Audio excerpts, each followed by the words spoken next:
Hello, my name is Movingcat and welcome to a very unexpected video. Earlier today, out of the blue, we got some very interesting updates, some very big updates for the Forge Bowl event. So I'd like to talk about those in this video. There are both good and bad updates. I think for most people it's probably a good thing, or I think it is a good thing for most people, but there are some bad things, not for this event, but for the future and balancing and so on, that I'm not a fan of.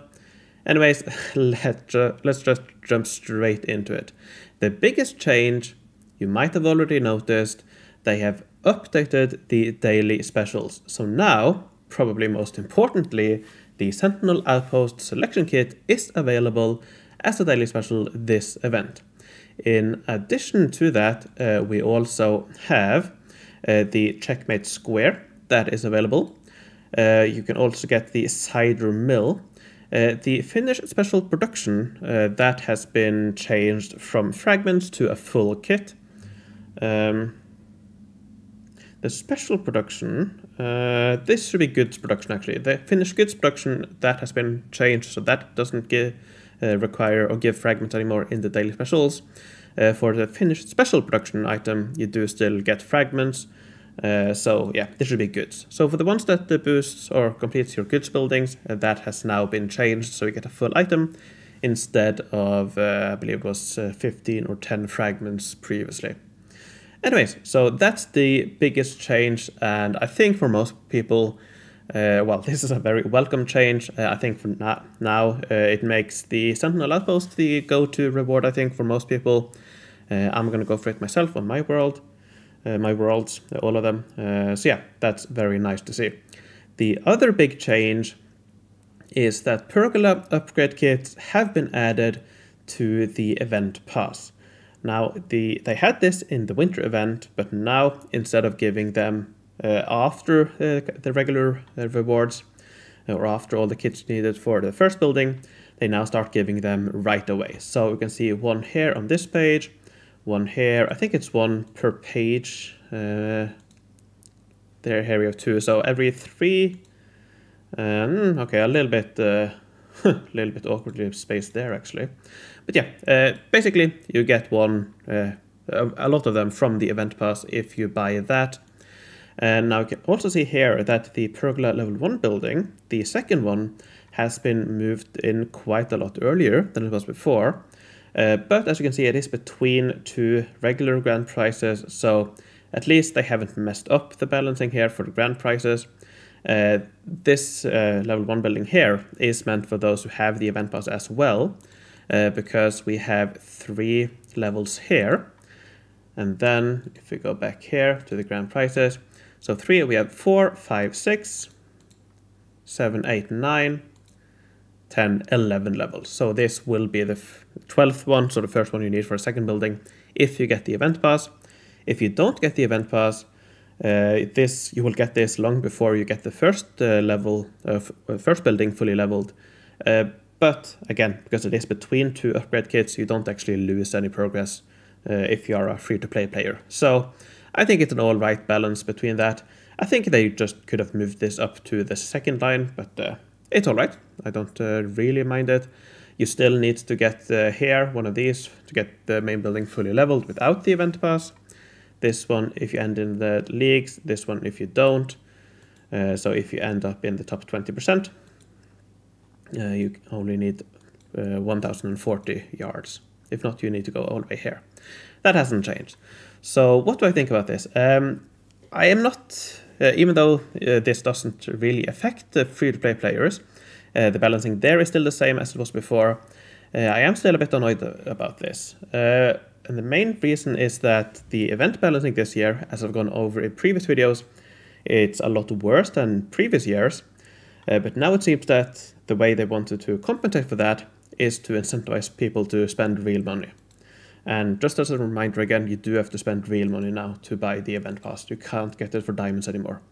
So they're making it harder to get the main building fully leveled for free. They're making it a lot easier if you spend money, and I don't like that they're balancing it in this way, where it seems deliberate that they are deliberately making the balancing worse in order to incentivize people to spend money. I don't know. Could be a coincidence. I really hope it is, but I'm not hopeful. Anyways, so overall, even though it doesn't really affect free-to-play players, I am still a bit annoyed by this change. For those who do get the event pass, it's of course a very nice update. I haven't really looked at how far you need to go to get the second building, for example. You can do that yourself if you want to. That's not really something that I'm interested in. So that's the second change. The third change is good for everyone.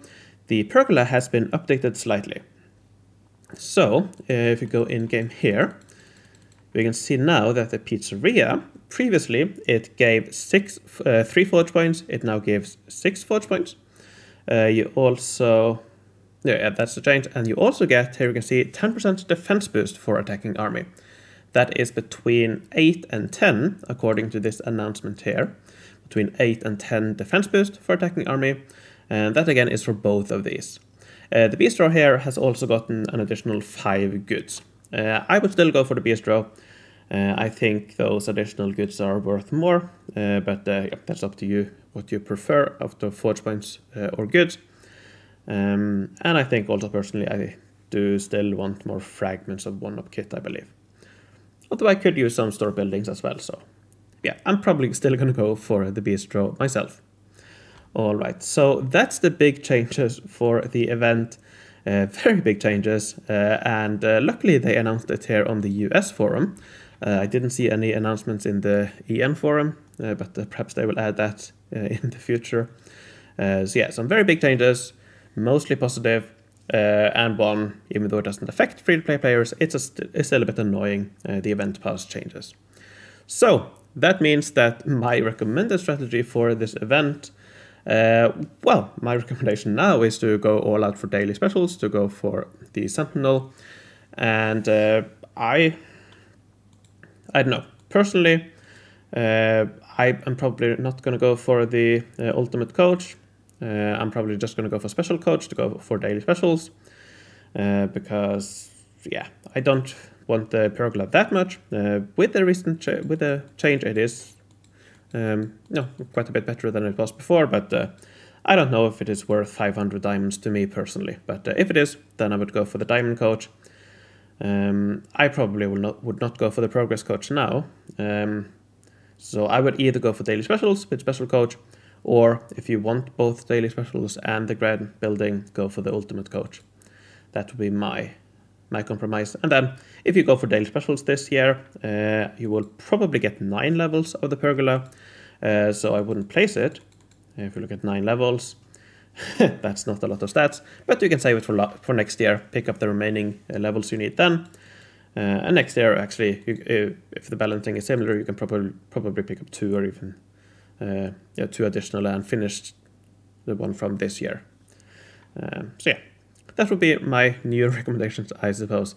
So that's the update. Let me know what you think in the description, in the comments. This was quite a rushed video because I just found out about this. But still, let me end it by thanking my patrons for their support. I would like to thank Comstar, Fort Prefect, Lorden, Rockenobin, Kim Cayley, Rolf the 8th, PQ the Goat, Dan Simonad, JT, The Rev, Merrick P, Hugo Kant von Count, Jan Fredriksson, Twitter Journalist, Filda, Susan Weiss, Mega Rock, Rocco, Ruthen Emrys, Henrik Der Klaber, Mattia, Obsidi Obsessed, Raf, Rarel, Mike, Wolfboy, Atomic, and Flavius Belisarius. Thanks a lot for watching, take care, and I will see you in tomorrow actually for my live stream. But yeah, see you in the future.